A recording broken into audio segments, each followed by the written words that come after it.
again. You are back with the crew. Thanks for joining me. Today I've got a story about wealth.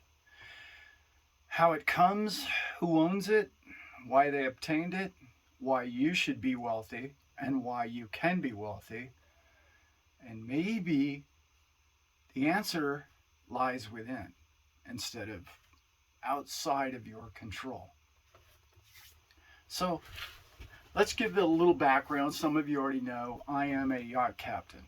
I've been a yacht captain for over 30 years. I was a mate for many years, and then I've a captain. And I've worked with billionaires from all walks of life all over the world. That's my background.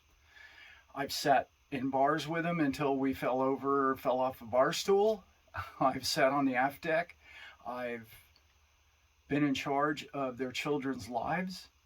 Not in charge, but responsible, going out drinking and dancing with their children. In other words, they entrust you with their lives in so many different ways. I've already told some of those stories on this channel. I have a million more stories about boating and yachting that will come up over time. And on this channel right now, I'm going to talk about, there's a misconception out there that almost everybody on the face of the planet has about the wealthy. Obviously, wealthy people are no different than anyone else. Every walk of life is wealth. Every attitude, every form of personality is under that same umbrella. Yet, I hear most people talk about, well, it's the wealthy's fault, and they're controlling the rules, and they're pulling all of the strings, and it's their fault that I'm poor. I'm here to tell you that if that's your attitude, you're probably always going to be poor. And it's not because of anything the wealthy's doing directly to you. It's pretty much what you're doing to yourself. See, wealthy people, the real entrepreneurs that I've known, and the business people that just crush business and stuff, it's not about money to them. It's about, I found a niche, I'm good at it, I like it, and I aspire to do more of it. That's what they're good at. That's it. They found something. Maybe in the beginning, their ideas were, well, I could possibly make a lot of money if I do this. Of course. But what happened is their lives got involved, and their whole world became the process of what earned them all the money. They don't sit around and count their money every day. And I have a little story for a lot of you. I don't know how much money any of you make out there, and some of you might not make a lot. But if you make anything over $20,000 a year, you're wealthy, and compared to a lot of people in this country, and a lot of people in this world for sure. But one of the cool little analogies that I have for you is it's kind of funny to me. It's entertaining. I've spent a lot of time with homeless people. Not a lot of time, but some time with them. Was one for a while. Never really lived under a bridge and grew the beard. But came close a couple times. But that's a whole nother video. But if you talk to the homeless, you know what it is that all of them do all day long? They sit around and talk about you, and you are their problem. You people. You know, the people that have a job, the people that work 40 hours a week, the people that are working really hard to pay their bills, and they have kids in daycare, and they're school teachers, their moms, their dads, we're just doing our best to do our lives. You know who the homeless resent? Is you. I know you don't know that, do you? That's news to you. That's news to most people when I tell them.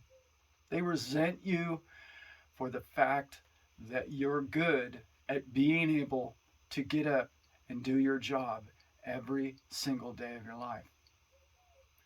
See, that's not in their makeup. It's not who they are. They can't do that, whether it be because of drugs or alcohol or mental, or they have issues, or they're just lazy. Their prerogative to be lazy, right? This is a free planet. They just don't have your makeup. They don't have your gumption. They don't have your will or ability to thrive or to succeed or care as much about your cleanliness and the car you drive and the home you have and mowing the lawn, and all of that to them just seems so ridiculous. And they think that you're setting the bar way too high for them. Isn't that an interesting perspective? So now when I click on other content providers and people who talk about finance, and they talk about the wealthy in a negative light, almost all of them, and it's almost in a jealous form, and it's also in a what I call almost a loser's mentality of it's someone else's fault that I'm not rich. It's somebody else's. They've made the bar too high. They've made it too difficult for me to obtain the wealth of a Bezos. Who does that sound like now? Right? So I'm going to call it the bottom, if you think their lifestyle living under a bridge is the bottom. And then the middle, which is most of us. And then there's the wealthy. So what's the difference between you and the wealthy? Your perception of them. They're no different than you and I. I tried to figure it out one day. I think I've worked for 30 different families that I would call hundreds of millionaires. Maybe not all billionaires, but almost all of them are billionaires. They're not different. I know you want to believe that they are, and that there's some magic thing, or they inherited it, or they created it, through generations, and their daddy did it, or many of them did. Many of them took their dad's business and tripled it. Almost all of them, to be honest.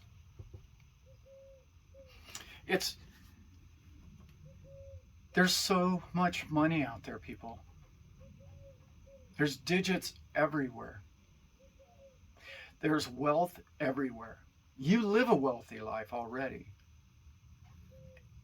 And the sooner you can understand that your wealth comes from within, not from what you drive, or your wealth comes from how much time you have off, how much you love your life, how happy you are.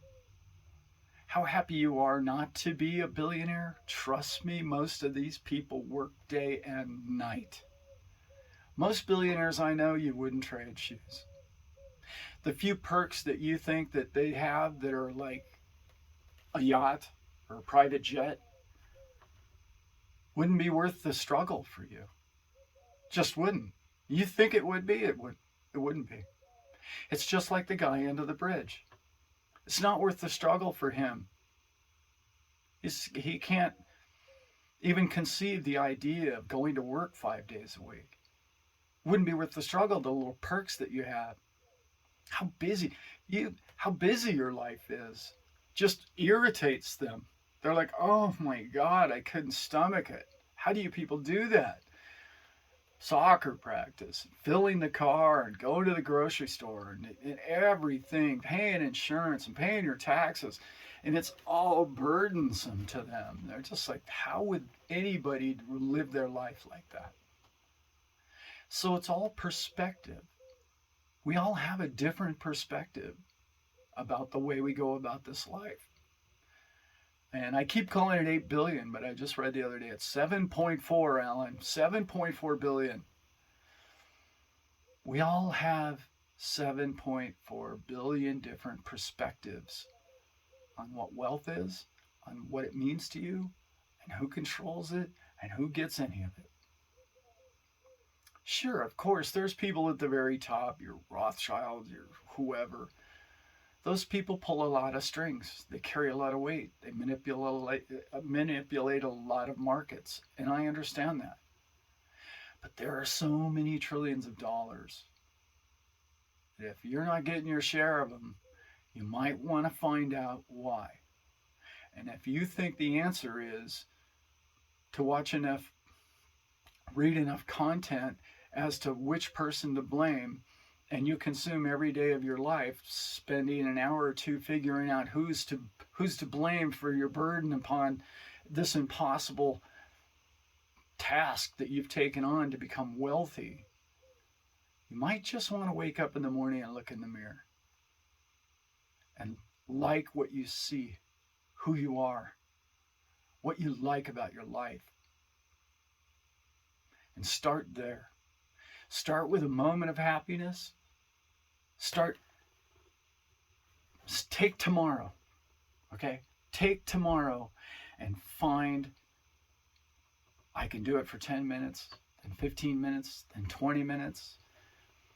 Next thing you know, you're a week or two down the road and you've had 2 or 3 hours in a row every morning and you're like, I feel great. This is good. I feel young. I feel healthy. I feel alert. I'm happy with my life. I'm happy with my kids' grades, even though they're not perfect. It doesn't matter, because what's more important? Happiness is what's important. Do you know what most of the billionaires don't have? Happiness. Do you know how many frustrated, miserable billionaires there are on the planet? I'm not going to say most of them. It's 50-50, just like the rest of the population. They don't have anything you don't have. They don't. In fact, most of the happy people I know, they're somewhere within $20,000 a year to $75,000 a year. The people that are $150,000 to $500,000 a year, they're less happy. Oh, sure, they drive nicer cars, they have a nicer purse, wear better clothes. They're not happy. Sure, a bunch of them are. I shouldn't say they're not happy. A bunch of them are. But the people that I've noticed that are winning in this world and winning in this life are the happy ones. So find a way to get there. That's where your fortunes come from. And the next thing you know, the happier you are, the better things work out for you. And then what happens? You run into somebody who knows somebody, and it snowballs. And the next thing you know, you're doing YouTube channels about happiness and prosperity or crypto or health, wealth, and happiness, which I plan on doing more of these. Anyway, it was just a little thing. I keep hearing a lot about people who are blaming others about their problem and why they're not wealthy. Maybe that'll work for you. I don't know. Didn't work for me. I did it for a long time. Yeah. I resented the wealth of the people in which I used to work for many, many years. And then I woke up one day and I worked with a bunch of families, but a couple of families in particular that not only treated me like family, not financially, they treated me financially the same as every other family. They treated me with love and passion and compassion. And that's all I ever wanted from anybody in this life. And they are ridiculously wealthy. And they hold all three of those values near and dear to their lives. Happiness and compassion is what this is all about, guys. That's it. When you understand that, the wealth can't avoid you. As I said, there's $2 quadrillion of digits out there. They'll stumble into your path. They will come into they will start coming in from avenues in which you have no clue even existed. You will run into people that will change your absolute perspective in life. You will find passion. You know those moments in your day to where you're walking and you don't even feel the burden of the effort in which it takes? You almost feel like you're floating across the ground. You can have that. And I don't mean just 10 seconds in the morning. I don't mean just every now and then. I mean, you can live your life in that effortless, free, happy zone. And the burden, the only burden or resistance in your life is coming from between your ears. Almost all of us. Almost all of us. I don't mean to preach to everybody here. I'm not.